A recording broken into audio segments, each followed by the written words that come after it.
just because we get around. Talking about my generation. Things they do look awful. I guess ultimately I just feel so fortunate to have one of my best tracks be my hometown track. And from family, friends, fans, close to home, my In-N-Out burger, my Mexican food, like there's just, it's so cool to go home. And that is, you know, it's 2 hours from where I grew up, but it's still, you know, my sense of home, my home track.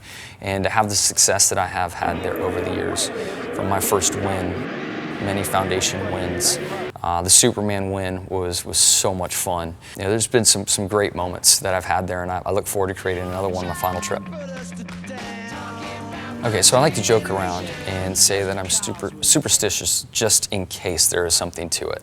And this story is back in that period of time where I was relatively superstitious, and you know, boxers or penny, heads up penny, whatever it was. Like I felt like I had my lucky things kind of going on. So you know, in 2001, I ran 3 races for Hendrick Motorsports and Lowe's prior to my full-time season, and first full-time season, and the number 13 kept showing up. So in my headspace and being superstitious, I thought, man, there's something bad that's going to happen. Like there just is. Like something wrong is going to happen. Didn't have the best 3 races in my year in 2001. You know, just got off to an okay start in my first full-time year, but then we come to my hometown track. I win at my hometown track. I'm in the media center, and the first question from the media member is, Jimmie, what does it feel like to win your 13th start? I'm like, you gotta be kidding me. 13 is a good thing. So I know some people, you know, want to think that it's a bad number, but no joke, it has been a great number for me, and literally the number I won my first race. And just another random funny California moment. Different friends from the area kind of come. They're there. One of my friends is Angie Harmon, and she was invited to go up there and wave the green flag for the start of the race. I think we qualified up front, so that was cool. I was able to see her drop the green flag.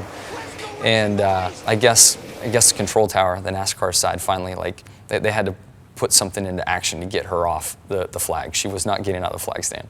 It wasn't distracting. I mean, I guess it was, because like lap 5, when I looked up and she was still in the stand, you gotta be kidding me, what is she doing there? You know, I'm going by at 200, I'm like, she's still up there. What is she doing? Look at her, she's still pumped up.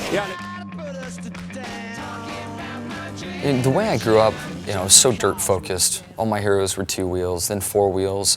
And then when I was having success on 4 is when Chevrolet, you know, was looking after me and guiding my career. And they really opened my mind to, you know, asphalt racing in general and what that would be. And I had a hero, Rick Mears, that came from off-road to IndyCar. There were other off-road drivers that made that transition. So that seemed like the natural thing to do. And the IndyCar scene was really big on the West Coast. So I thought that was my path. It led clearly in a different way, and ended up being a NASCAR driver.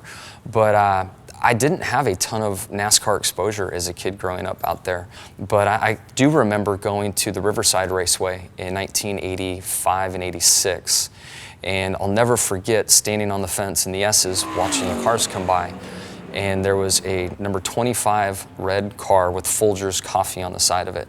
And my dad was so impressed that this car owner, Rick Hendrick, was actually in the race with the big boys. So, you know, here I am, however many years later, driving for Rick Hendrick.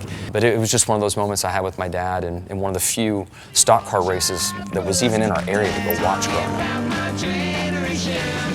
You know, what comes to mind for me is just how thankful I am that Jeff Gordon, Tony Stewart kind of knocked down the barrier from West Coast racing, from dirt racing in general.